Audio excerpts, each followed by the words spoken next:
Greetings. ரீசெண்டாக ஒரு study conduct பண்ணாங்க, ஏன் நிறைய டிவோர்ஸ் நடக்குது அப்படின்ட்டு. பட் அந்த ஸ்டடியோட ரிசல்ட் என்னவா இருந்திருக்குன்னா, டிவோர்ஸ்க்கான மேஜர் ரீசன் ரிலேஷன்ஷிப்பில் இருக்க நெகட்டிவ் கான்வர்சேஷன்ஸ் தான் ரேதர் தேன் பாசிட்டிவ் கான்வர்சேஷன். இதை ரிலேட் பண்ணி இப்போ நான் படித்த ஒரு குட்டி கதை என்னன்னா, ஒரு டாகோட ஸ்டோரி.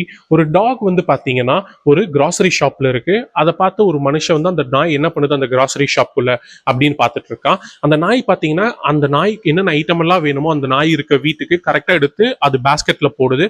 போட்டப்புறம் அந்த நாய் வந்து அந்த பேஸ்கெட்டை கொண்டு போய் பில் பண்ண வைக்குது. பில் பண்ண அப்புறம் அந்த நாய் வந்து அது ஒரு பேக் மாதிரி வச்சிருக்கு, அதுல இருந்து சேஞ்ச் கொடுக்குது. அந்த சேஞ்சை வாங்கிட்டு அங்க இருக்க கேஷியர் வந்து ரிமைனிங் சேஞ்ச் கொடுக்குறாரு. அவர் என்ன கொடுத்துறாரு, கொஞ்சம் கம்மியான சேஞ்ச் கொடுத்துறாரு.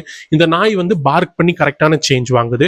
வாங்கின அப்புறம் அந்த நாய் என்ன பண்ணுதுன்னா, அது எல்லா ஐட்டமும் எடுத்துட்டு கரெக்டா அந்த நாய் இருக்க அபார்ட்மெண்ட்டுக்கு போகுது. போயிட்டு கரெக்டா லிஃப்ட் பட்டன் பிரஸ் பண்ணி கரெக்டா 13th ஃப்ளோர் அந்த நாயும் அந்த ஓனரும் இருக்கிற வீடு. ஸோ 13th ஃப்ளோர் கரெக்டா அந்த நாய் போயிருது. இது எல்லாத்தையும் ரொம்ப ஆச்சரியமா பார்த்துட்டு இருக்க அந்த மனுஷன் அந்த நாயோடய டிராவல் பண்றான். போய் அவன் அந்த 13th ஃப்ளோர்ல வெயிட் பண்றான். அந்த நாய் போய் அந்த வீட்டோட காலிங் பெல் அடிக்குது. ஃபர்ஸ்ட் டைம் அடிக்குது, யாருமே வந்து கதவு திறக்கல. செகண்ட் டைம் அடிக்குது, திருப்பி யாருமே கதவு திறக்கல. தேர்ட் டைம் பெல் அடிக்குது. உள்ள இருந்து அந்த ஓனர் ஃப்ரஸ்ட்ரேஷனா வந்து கதவை திறந்து, அட நாயே உனக்கு அறிவே இல்லையா அப்படின்னு சொல்லி அந்த நாயை உள்ள கூட்டிட்டு போய் கதவை சாத்திடுறாரு. இவனுக்கா ஒரே ஆச்சரியம், என்னடா இந்த நாய் அழகா எல்லாம் பண்ணுச்சு, பட் இவன் என்ன இப்படி சொல்லி கூட்டிட்டு போறான்ட்டு இவனுக்கு ஒரே கியூரியாசிட்டியில போய் இவனும் அந்த பெல் அடிக்கிறான். அந்த ஓனர் வந்து கதவு திறக்கிறாரு.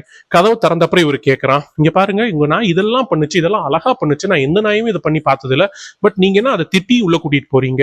அதுக்கு அந்த ஓனர் சொல்றாரு, ஆமாங்க எவ்வளவு பண்ணி என்ன யூஸ், இதோட 2வது தடவை இந்த நாய் இந்த வீட்டு கதவு சாவியை மறந்துட்டு போயிருக்க, இவனால நான் 2 தடவை எந்திரிச்சு வந்து கதவு திறக்க வேண்டியதா போயிடுச்சு அப்படின்ட்டு அந்த ஓனர் வந்து சொல்றாரு.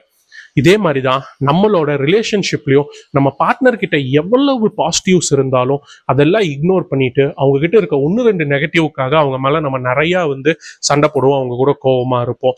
நம்ம ரிலேஷன்ஷிப்ல நம்ம பாசிட்டிவ்ஸை கான்சென்ட்ரேட் பண்ண ஆரம்பிச்சாலே நம்ம ரிலேஷன்ஷிப் ரொம்ப நல்ல ரிலேஷன்ஷிப்பா மாறிடும். இது பார்ட்னர் கூட மட்டும் இல்லை, பட் எந்த ரிலேஷன்ஷிப்னாலுமே இது ஒர்க் அவுட் ஆகும். ட்ரை பண்ணி பாருங்க.